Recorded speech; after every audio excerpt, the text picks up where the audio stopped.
We're talking about the big issue this morning, one of the many big issues this morning, which is those attack ads.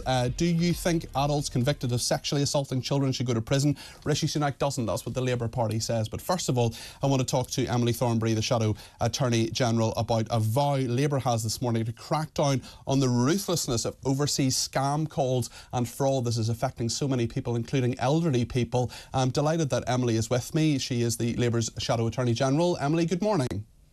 Good morning. Good morning. Thank you for having me. Thank you for joining us this bank holiday weekend. Maybe you could tell us how you think Labour would crack down on these scammers, because this is a huge issue. It's affecting a lot of people, isn't it? Absolutely, it is. So there are tens of millions of these calls that are made every year, and actually it affects thousands, and it affects particularly the elderly, who are getting calls in the middle of the day. And the point is that scam callers are usually ringing from abroad.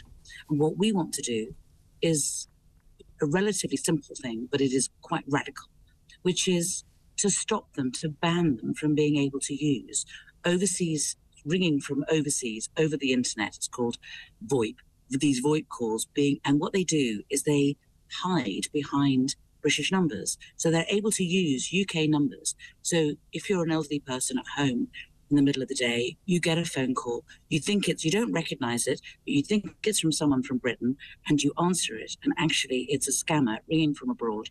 And once they get you talking, then what they're doing is they're trying to get you talking in order to try to get your money. And thousands of people, I'm afraid, are victims of this.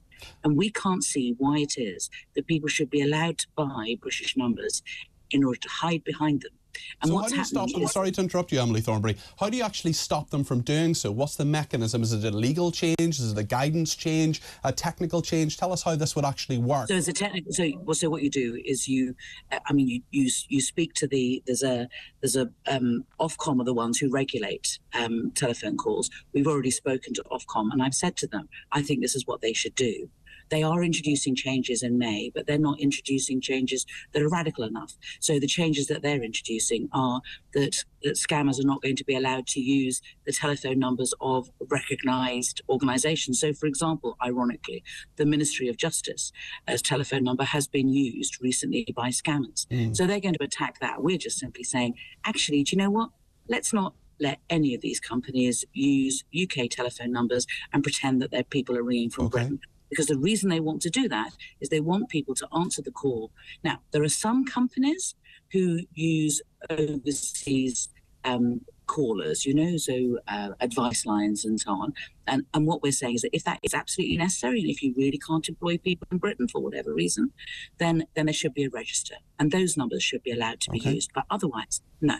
OK, this is all part of your focus on law and order at the moment. I know the Labour Party has a series of policies about this, and one of those things that they're putting out are these attack ads on Rishi Sunak. They say, do you think adults convicted of sexually assaulting children should go to prison? Rishi Sunak doesn't. Now, this has proved very controversial. Keir Starmer saying today in the Daily Mail he's going to double down. These ads are going to continue.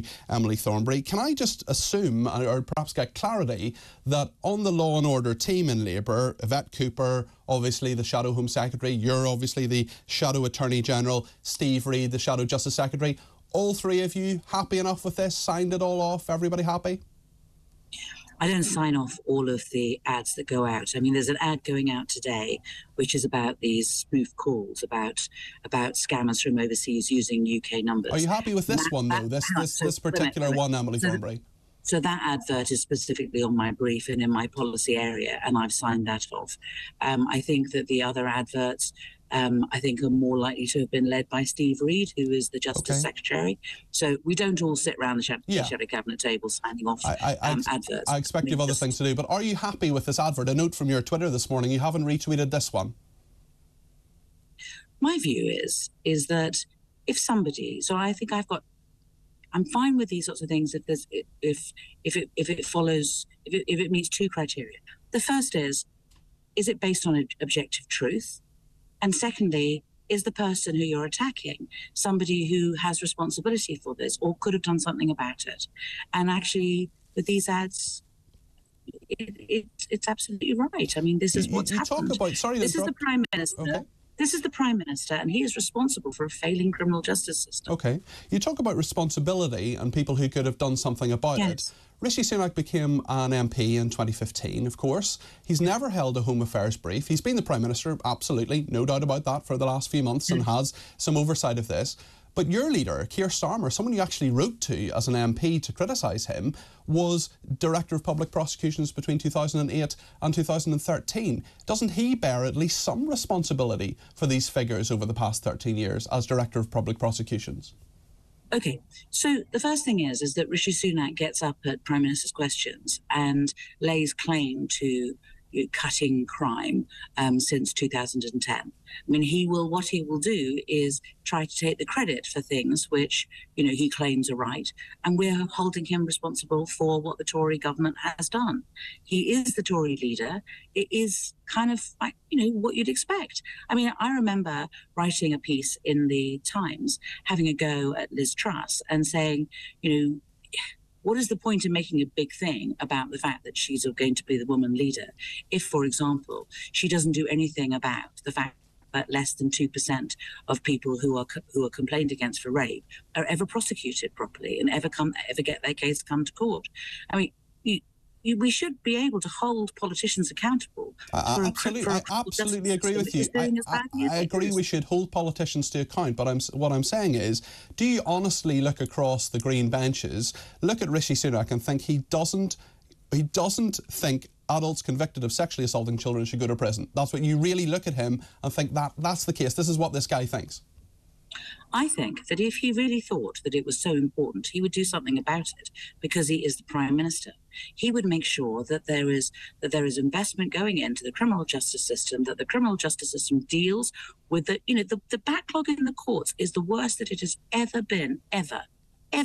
So if this is such a big... If you're a victim of rape, right, first of all, you have a 2% chance of less than 2% chance of your complaint ever going to court. And if it does go to court, you have to wait on average 3 years for your case to come to court. That is how bad it is. If you're the victim of a burglary, there is a 4% chance of the police actually catching. It's disgraceful. It is the levels of crime being solved in this country are disgraceful. Well, I agree with you. When I'm looking across at the green benches, what I'm looking at, I think, is a group of complacent people who will not look at this issue seriously. And I tell you what, we are looking at this seriously. But it is attacking them this way. Labour, we are going to do something about.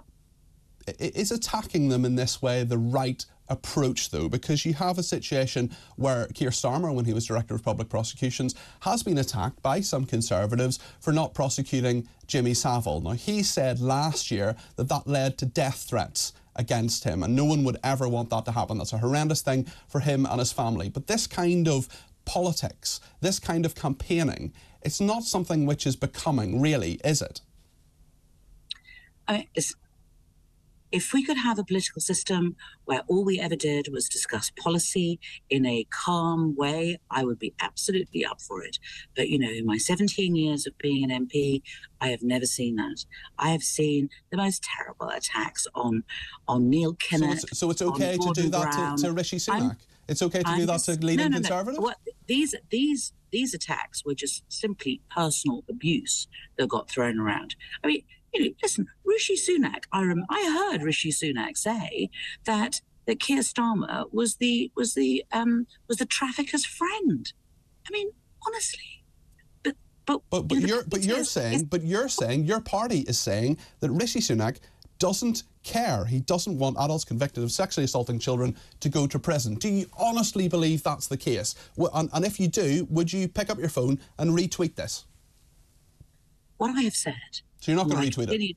No, listen to my answer, right? My answer is that if he really cared about it, he would do something about it.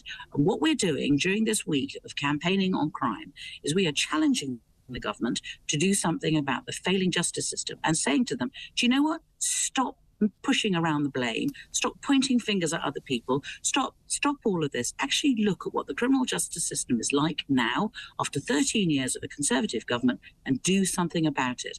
Because as far as we're concerned, this really affects people's lives, whether it is women being frightened to go out at night, whether it is elderly people being afraid to answer the phone during the day, whether it is the knife crime, which is so prevalent in our country.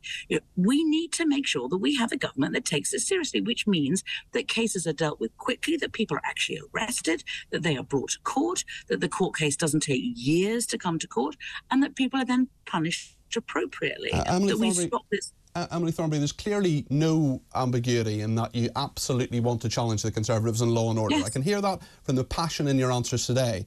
Yes. But you have 274,000 followers on Twitter. Surely by retweeting this ad, that would be something that would get that message out to them. Will you retweet it? Will you stand by it and retweet it? Of course I stand by it. I mean, I think I've retweeted to be honest, I don't retweet everything that comes out of the Labour Party, but I did retweet an interview that Keir had done where he talked about his personal passion about this and why he feels so passionate about it. So is this just the way politics is these days then? Is it just a bit dirty, just a bit nasty? Do facts really matter here, do you think? Facts absolutely matter. And the fact is that we are being let down as a country by this government who has allowed our criminal justice system to fail. We shouldn't simply just shrug our shoulders and say it's too hard to deal with fraudsters. It's too difficult to catch kids who've broken into your house. It's too hard to deal properly with children being abused. It is not too hard. And women should be able to be confident that if they have been raped, they can go to the police and the police will take it seriously and people will be prosecuted. And we don't end up with less than 2% of women who go to the police actually seeing their case ever coming to court. I just want to ask you one more question, Emily Thornberry. You've been very generous with your time. Olivia Pratt-Corbell's mother has said that she thinks that people like Thomas Cashman, the man who pulled the trigger, the man who murdered Olivia Pratt-Corbell, should be forced to stand in court to hear their sentence. That's something a number of killers, a number of people haven't done, and this can be... Dominic Raab says he's going to change the law on this. Do you think that would happen? What would happen under a Labour government with that particular issue? Personally, I think that should happen. I think that they should have the guts to come and face the victims. I do think that that people should be in court and actually hear. And there are victim statements that are read out. And the mother of that little girl made a really, really emotional statement. And I think that the man who murdered her daughter should have faced the mother. I think that they should have at least a little bit of guts. Yeah, and you think there should be a legal sanction, presumably, if they don't do that? Yeah, personally I do, yeah. OK. Emily Thornberry, Shadow Attorney General, thank you very much for your time this morning. Really appreciate that.